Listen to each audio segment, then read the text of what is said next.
Face masks, these face masks are the most important, powerful public health tool we have.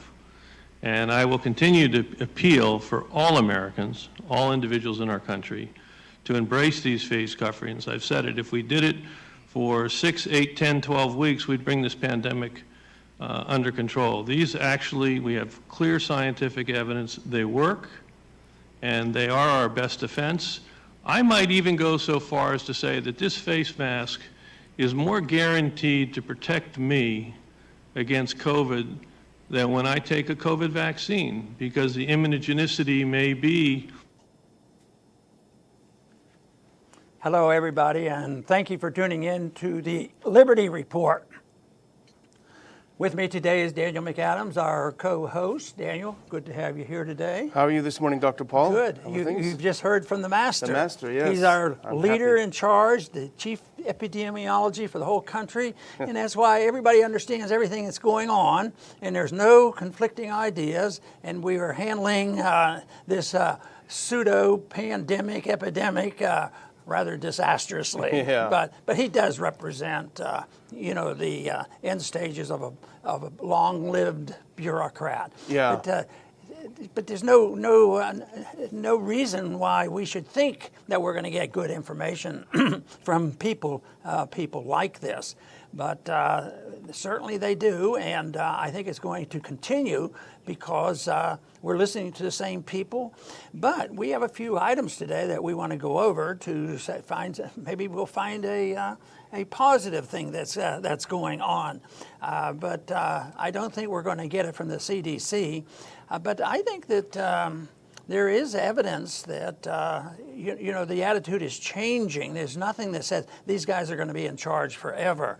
But since we're in uncharted water, we don't know how well the establishment can handle this. Since there's an option now for news, that is in the internet, rather than just listening to 3 major stations, they don't have as much control. So as bad as it is with social media, there still are a few options, and of course that's why we have an option, and we want to talk about these issues, trying to sort it out. Is he telling the truth? Should we depend on him, or should we just go to Fauci and get the information the real from him? story, yeah. Right. Well, this is amazing. This is Robert Redfield. He was before the U.S. Senate, a subcommittee of the U.S. Senate yesterday, testifying, and this is the one clip that was first out about masks. And as someone noted on Twitter, because they don't miss anything, here's Redfield, this doctor, telling us that these masks are the most important things we can possibly do, and he's over here smashing it with his hands. His hands probably touched the table, they probably touched his nose, he touched whatever, and here he is doing it. Basically, he's proving why masks don't work as he spoke, telling us that we have to wear a mask, as he's contaminating the whole thing. But Dr. Paul, the astute people on Twitter and elsewhere have noticed that this new Robert Redfield is a little different than the old one. This guy says, forget the vaccine, put your mask on. But here's Robert Redfield, just a couple of months ago. Here's a clip, if we can get this one ready. He said something different, if we have that. Here. Should you wear a mask if you're healthy? No. And is there a pretty simple. Should you wear a mask if you're healthy? Should you wear a mask? No. To the point. And I think we have the next clip, and this is his cohort, Fauci, who's also in the mask business these days. Well, here's him, and this is pretty famous. Here's him not too many months ago himself talking about COVID. Here's his advice back then, if we can cue that up. Right now in the United States, people should not be walking around with masks. You're sure of it? Because people are listening really closely to this. Right now, people should not be walking. There's no reason to be walking around with a mask. When you're in the middle of an outbreak, wearing a mask might make people feel... And the interviewer there said, are you sure? Because people are really listening to you, Dr. Fauci. Is there's no reason. Don't wear a mask. What's the point? Well, I think there's good news out there, because the people who are challenging it, and we've looked forward to this, there's certain people talking about it, but the people are going to the streets now. Not only just in this country, in other countries even better than that we're doing. They're speaking out. But what is Redfield's argument? He said, there's no chance of anything changing this year or even next year. It's going to be the same. So he's claiming that nobody will challenge them. They will not. But that's what they're upset about. The people are starting to turn against him. Yeah. And that the message of liberty, which is buried in all of us, all needs to be is, released so that people will start standing up. And that is what we're noticing. So I think more people need to look at this little video. A minute or two tells you a lot about the hypocrisy of all this. And this is something that I think we should be encouraged by, as bad as it is. Yeah. But how can people support this? But the other challenge that we have is this is not so much a partisan issue. It's being tried to make a partisan issue, but the Republicans are hardly immune from the demagoguery, especially at the local level. I mean, there's a lot going on there. So it isn't strictly Biden versus Trump. It's a lot different than that politically. So it's philosophically, do you want your liberty or don't you? Yeah. Do you want your responsibility? That's the issue. Well, these clips really inspire ridicule. And the way the Soviet system died, it wasn't that everyone was crunching the numbers and said, hey, this 5-year plan is not really producing, maybe we should change. The Soviet system died because people started ridiculing the leaders. They were such buffoons, they were such morons, they were such hypocrites that finally they had no credibility left. And I think that's our big hope for the end of this medical tyranny that we're facing. Yeah, and I think that's building too. Yeah, it's building more and more, because we're not going to be able to get a real debate on national television. And there is a statement. I think I'll use that statement right now from Malcolm Kendrickson. And we quoted him the other day, explaining a little bit about the importance of this of language and the words. So this is. This to me is pretty important. Let me see now. Terminology, right. Why terminology matters, yeah. Yeah, it's not matter. And this is a little paragraph, but I think it makes a point because it's exactly what we talked about before, probably because we had read his previous article. Very good. But he's making it in one paragraph that I think is so clear and makes all the difference, because the conventional media is reciting the nonsense, and words are important. Terminology really, really matters. And he said in this article, which was in Hedge today and this morning, a symptomless or even mildly symptomatic positive swab is not a case. He's emphatic. Never in recorded history has this been true. However, now we have an almost unquestioned acceptance that a positive swab represents a case of COVID. This is then parroted on all the news channels as if it were the gospel. I note that at last, this is a good part coming from me, some people are beginning to question how it can be that whilst cases are going up and up and deaths are going down and down. Pretty astute, I think. Exactly. Just open your eyes. We'll plagiarize that idea. We will, over and over. Well, speaking of quotes, here's another good quote. We'll go back to the CDC itself. This next clip here, this is from the CDC's Emerging Infectious Diseases Journal. And this is about masks, right? Remember Redfield yesterday, you wear that mask, it's more important than a vaccine. Here's the CDC not long ago. Disposable medical masks, also known as surgical masks, are loose-fitting devices that were designed to be worn by medical personnel to protect accidental contamination of patient wounds, ... There is limited evidence for their effectiveness in preventing influenza virus transmission, either when worn by the infected person for source control or when worn by uninfected persons to reduce exposure. Here's the CDC. Basically, masks don't work, like they were saying earlier. So why does Redfield and Fauci changing their tune so much? Is the science changed about virology and immunology? I think there are special interests hiding behind a tree, manipulating things. And right now, their biggest concern, and it sounds like it's coming from the administration as well, for who knows what reason, and that is, hurry, hurry, hurry, we need this vaccine. We need it by October or November or whatever. And I think, of course, the principle of the vaccine should be questioned. It should go slowly. The politicians shouldn't be involved. And if we had the proper language, maybe people wouldn't be as panicked, but people are panicked. And the worst part for me emotionally is I sympathize with them because they've been, especially the kids. The kids are coming home from school and they say, oh, you know this, and they're getting terrified about it. And so the teachers participate in it, and the school districts participate in it. The TV participates in it, and this is a tough job to get people convinced that they shouldn't be this hysterical. And when are we going to get our vaccine? Yeah. So all I do, as we've done it so often on this program, is please, when the vaccine comes, which will come sooner than it should, be cautious and ask the question, because as freedom-loving people and as a libertarian, we neither want to prohibit nor force. Yes, exactly. So we don't want to force vaccines on people, which certainly seems to be what's happening now. And this one thing you saw, I guess, in Houston, where they're going to knock on doors and take blood samples. The Turner is doing that and check, in order to trace this, because they're not getting enough sick people. In spite of the new cases, nobody's going to the hospital. So, boy, they have a problem on their hand. How are we going to keep this con game going? I drove through Houston after church on Sunday, and I noticed one of those drive-through COVID tests, and there was no one in sight. They were just sitting there like this. Nobody was. Well, that's good news. But here's another. Let's look at this next clip. We talk about we read from the CDC journal. They said the masks don't work. Here is something about why masks don't work and how they don't work. Here's Los Angeles. I picked this off of Twitter. The Los Angeles mask mandate was issued on April 10th. Look what happened to cases after the mandate. So again, the idea that this mask mandate, this forced mask wearing, does anything to stop the normal spread of the virus is just simply, and there were about 10 others. I was sparing our viewers, Dr. Paul. There are about 10 others like that in Portugal and places where they did that. So this is not an isolated case. The masks do nothing.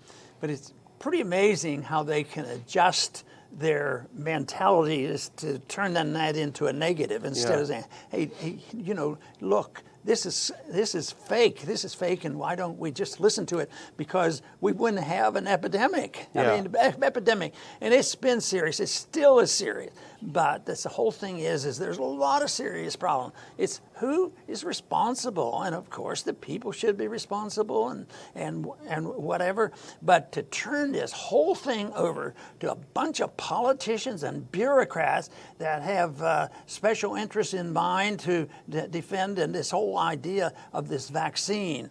I mean, if you were measuring this on need for a vaccine, I would give it a 1 out of 100. If you'd say it's contrived, I'd put it up at 99.9. It just doesn't make, even if the vaccine is going to be good for some people, something like that, but it's not in November, it's not in October. They said it could take quite a few years to really sort it all out, because they're dealing with a cold virus, and it changes all the time, and it changes even during the year here, and it fragments, and the tests are totally unreliable, so they have to distort it. And don't we have something here today about this distortion of a report? Yeah, we do. I wanted to finish one thing about Redfield, because you alluded to it, and I just wanted to flesh it out a little bit. Something else in this testimony that Adam Dick at the Ron Paul Institute, our senior fellow, wrote about yesterday, is that Redfield also said at the U.S. Senate yesterday, quote, regular life will not begin to return until the second or third quarter of 2021. Why is that, they asked? Well, that's when the vaccine can really be distributed throughout society. The question is now, we talked about this earlier this week, I think, or last week, that about 2/3 or more of Americans do not want to take this vaccine right now at all. So what are people like Redfield and Fauci and the others going to do? Essentially, it sounds like they're going to be holding the country hostage. Hey, if you guys don't want to take the vaccine, we don't have to open up. It's a mafia tactic. But as time goes on, they're going to have more answering to do, because what I was mentioning with Nashville, they got caught. Another one got caught on what they have been reporting. It was all completely fudged. Yes. And they didn't count.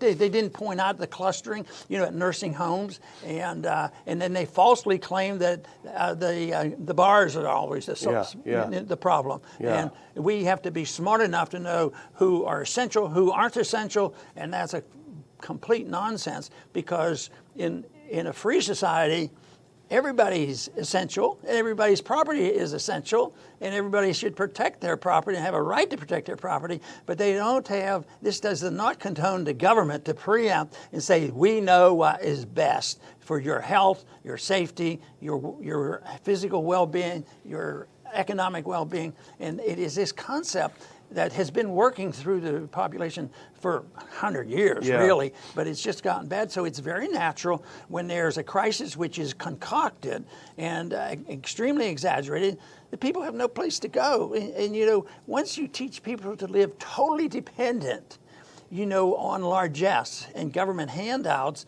and then the correction has to come. There is no easy answer. It can't be found in the people who created it. It has to come from the people who could have prevented this, and that is allowing people to be free. That's why this can be all solved by no mandates. Yeah. Well, this Nashville scandal is really something, and, you know, I'm not a big in favor of jails, but really some people do deserve some time behind bars. So what happened, Dr. Paul, is some emails were leaked of the internal communications between the city health department and some consultants they had. So going back to June 30th, the Nashville authorities contact traced people where they found a corona cluster to figure out where did this come from. And they discovered that 1,000 cases came from nursing homes, about 1,000 came from construction, and bars and restaurants only produced 22 cases. So the health department official Leslie Waller said, quote, these are in emails, you can see this isn't going to be publicly released, right? Just to the mayor's office. The advisor, Benjamin Eagles, said correct, not for public consumption. Let's hide the fact that people are not catching this at bars and restaurants that have been closed. And so a little bit later, a reporter for the Tennessee Lookout, Nate Rao, asked them, the figure you gave of, quote, more than 80 does lead to natural questions. If there have been over 20,000 positive cases of COVID-19 and only 80 or so are traced to restaurants and bars, doesn't that mean that the restaurants and bars are not really a big problem? And so they panic at this time. They panic. They call 5 different health advisors. How do I answer this? How do they answer this? Well, here's what you find out from these emails. This is the same official after he consults. Quote, my 2 cents, we have certainly refused to give counts per bar because those numbers are low per site. We could still release the total, though, and then a response to the over 80 could be that the number is increasing all the time. We don't want to say a specific number. Basically, they are colluding to lie to the media and to the rest of us about the fact that bars are not producing, and all of these bars shut down because of this. If they don't have a lawsuit, if officials don't come in and put these people in the slammer, I don't know what. Do you think this is going to be a victory for the alcohol industry? You know, a lot of medications, not as much as it used to be, but almost all cough medicines used to have alcohol in it. They still have some. No, they probably don't do that now. The FDA probably say, oh, you've got to separate it or something. You know what I think probably happens, though, and I don't know how behavior is at bars. I don't go to bars, but my guess is people go to bars to socialize and talk, and they probably don't guzzle. When they don't have bars, they're probably at home by themselves, and they're probably consuming more alcohol than if they were out socializing with other people. You know, the principle is the freedom of choice and the freedom of travel. And do you have a right to leave your house? Do they have the right to compel us to stay in our houses? Can they close churches and all this? It's a big issue, and we're delighted when we see these breakthroughs where there is some resistance. I think you made some very good points there that this has been discovered, but who's going to really prosecute? We don't know. Next month probably people won't care or something. And besides, it doesn't serve the interest of the establishment, and the establishment now tends to always to be bipartisan. It's if it has something to do with the big picture, it's very hard to do anything other than what we try to do is get the information out there so that the people will wake up and say enough is enough. We want our freedom back. We want to have the state open. We want to be able to walk and talk and not. But now that we know how to use a mask, we have to be careful. We had all this expert testimony, and the CDC tells us how to use a mask, and all of a sudden there'll be no more colds. No more colds. It does make you wonder, though, Dr. Paul, if this is a scandal because it came out. I really do wonder how many times this kind of thing was repeated throughout the country. Well, the whole thing on the statistics, how many people died of corona, Yeah. and how many. This whole thing about the reporting of this, the cases versus the infections, that's been the gross distortion. It can't be, well, it could be, but it's most likely contrived by some special interests, and they know exactly what they're doing. I mean, I think that's why you make this point. This is a very important thing happening in Nashville. So I hope somebody wakes up and looks into that instead of some of the other things that they're trying to prosecute. Yeah. Well, speaking of scandals, I think we need to move our compass a little closer to home. Let's move it over to New Braunfels, Texas, because it's the tubing capital of America, they bill themselves. And this is an article that we saw in The Hill. And Texas is getting a lot of recognition in the national media, but unfortunately it's all bad, and it's all thanks to Governor Abbott, who's doing a terrible job handling this. But here's what Abbott did. This is a big business. Got a good picture. Yeah, it's a good picture. They rent tubes out, and people like to float these tubes down the river. It sounds like a pretty fun thing to do. Wouldn't mind doing it myself sometime. Well, here's what happens. He can't prohibit people from going to the river, so he prohibited them from renting tubes out to people, because everyone knows if you're out in the middle of a river by yourself on a tube, corona's going to get you, you know. So it's crazy. It doesn't make any sense why they would get involved with this and say that you have to have your mask on and then close it down. Close it down. Where you can't do it. They have to have something more to do. But their job is to spend money. And sometimes I guess they run out of things to do, because all they do is raise taxes, spend money, interfere with our lives, interfere with our liberties. And people, well, that's why we have to obey them. But we're trying to convince people that a little bit of challenging these laws and letting them know where we stand, and that we've had enough is what is necessary. Yeah, we talked earlier this week, maybe it was even yesterday, I'm losing track, about the victory of the federal judge in Pennsylvania, saying that this violates the 14th Amendment. Well, I think certainly this looks like it does as well. And thanks to the Pacific Legal Foundation, they took this case on behalf of the tube renters, and they wrote a letter to the governor. Because, the Schlitterbahn, which is a water park, I guess, a water theme park, they were fine. They were allowed to remain open. The same kind of thing, but you couldn't rent an inner tube. And so the Pacific Legal Foundation wrote a letter to the governor saying, hey, this is unfair, and it's possibly illegal to signal out these guys, tubes, versus these guys with the same kind of thing. And these kids, when they go up in the water parks, they're close to each other. They're spreading all kinds of germs and things. So it really is something serious, and I'm glad to see that some of these legal foundations, especially those with a more constitutional and libertarian bent, are taking up some of these cases. This is a good example where a small little business that's been dependent on this, who knows when normal will come back again. And there's so many of these things where it's not coming back, and there was a statistic, the one on the Hill, 60% of these small businesses will never come back. Yeah. And this is something that is a result of bad policy. And it's the little guy, the small businessman, but the big corporations were very essential. You had to keep the Walmarts open, and these people actually made more money. Yes. There was a tremendous increase in wealth. It's more than I think they ever expected, because everybody knows the financial system is geared for the banking, big business industries. And but this is one time that it occurred so quickly, it fit into the scenario. The poor get poorer, the rich get richer. Yeah. The poor don't get bailed out, the rich get more of the money. And who benefits the most politically from that? The Marxists. Yeah. Because they make a point, which is true, but not for the reason they think. They think there hasn't been enough government spending and forced redistribution, and they just need more tyranny to sort things out. But that isn't true, that these smaller companies are the ones who they go bankrupt and they don't come back. And right now, they're frantic in Washington to get the next boost. They boosted $3 trillion.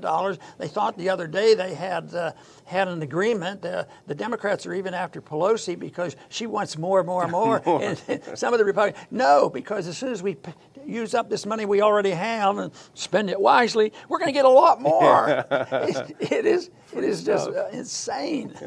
Well, this was another piece from The Hill, and it was citing Yelp, which is they highlight restaurants and businesses and things. But 60% of the businesses that have closed, and there's a lot of these restaurants and bars, they will never reopen. And if you read the article, unfortunately, it's always framed in the way because of the coronavirus. No, it wasn't because of the coronavirus. It was an idiotic governmental reaction to coronavirus, and they'll never come back.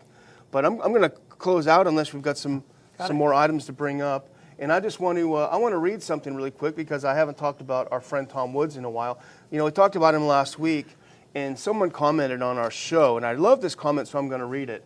This comment was, "I did not know he had this," i.e. Ron Paul homeschool curriculum. "I homeschool and have been going nuts trying to find a better curriculum for my kids. Been at a loss lately." So hit that last clip, and we'll remind everyone, if you also are going nuts and you're looking for a way to help your kids really understand, as I say every time, we're using it, and it's working really well with my 15-year-old daughter right now. RonPaulHomeschool.com. Go through this portal and get some discounts. It's self-taught. It's going to save some time and save some money and save your sanity. So thanks to Tom for doing good work on that. You know, homeschooling is a favorite enterprise for me because I don't think highly of government schools. But when you read history about how the founders were so well educated, and they were, I mean, they really knew history and philosophy and all, and they weren't essentially ever taught by government. It was independent, and they had tutors and all, but they had libraries. It's fascinating to look at the books that Jefferson had, and they didn't have to, undo the learnings that so much of us have. I've made the statement, people say, hey, that's true. It took me a while when I started discovering things weren't as they say they were, that I had to take quite a few times to unwind, to unlearn the things that were pumped into my brain, systematically and softly, either from schools or television, the news and movies and all that this is acceptance, policy. But it takes a while to get that out of your mind. And then when you can eliminate some of the falsehoods, then you can look toward, well, what should it be? And I think that's the question sometimes we fall short of. We know the welfare state doesn't work, and we know that interventionist foreign policy doesn't work. But how do you handle things? There's always problems around the world. There's freedom of the seas that you have to deal with. There's economic problems you have to deal with. There are medical problems. But does that mean everybody or nobody will ever have medical care if you have government involved? No, we've had government involved with the corporations, and medical care is terrible. That's why we're having this terrible mess with coronavirus, because you don't know whether this is a medical problem or a political problem or just what's going on. And the whole thing is if you resort to the fact that government can't be depended on, that you have to look and understand that the marketplace and free people can solve a lot of the problems. And they can't solve all the problems, but they can do a better job than government can do it. History has shown that the freer a society, the larger and more wealthy the middle class is. And the more you get more government, then you come closer and closer to Venezuela and Zimbabwe. And this is the way we're going, because I still am just, shocked at what's going on in the streets of this country. I thought we would, be able to hold out for a little bit longer. And in a way, we need time, because we have to convert people to what are we going to do to put this together again. And right now, in Washington, is not a good sign of what they want to do, because you don't have two parties. One is for less government, one is for more government. They pretend that is the case, but no, they're all for more money, more spending, more printed money, and more attack on our liberties. So, but this is a time when we ought to be thinking about, if this monetary system doesn't work, what are we going to put in place? You want to go back to the gold standard? What exactly do you want to do? There are explanations for this. It can be found in those philosophers of the last 100 years who talk mainly about this, warned about it all the way back at the beginning of the last century when they started our income tax and the Federal Reserve. So the philosophic issues are there, they're available, and right now I think we're in the upswing. More people are getting interested. More young people are involved. So in that sense, I think things are going well. But not if you look at what's happening in Washington, or look at the evening news, or look at our streets and our cities burning down, and looking at the budget. It's a mess. But it can work out. It can work out for the better. And I believe that we still have enough liberties where we can present our case, and the message will be spread, even if they do sanctions on social media. They can't stop an idea whose time has come. And believe me, the time has come for the restoration of the principles of liberty. I want to thank everybody for tuning in today. Please come back soon.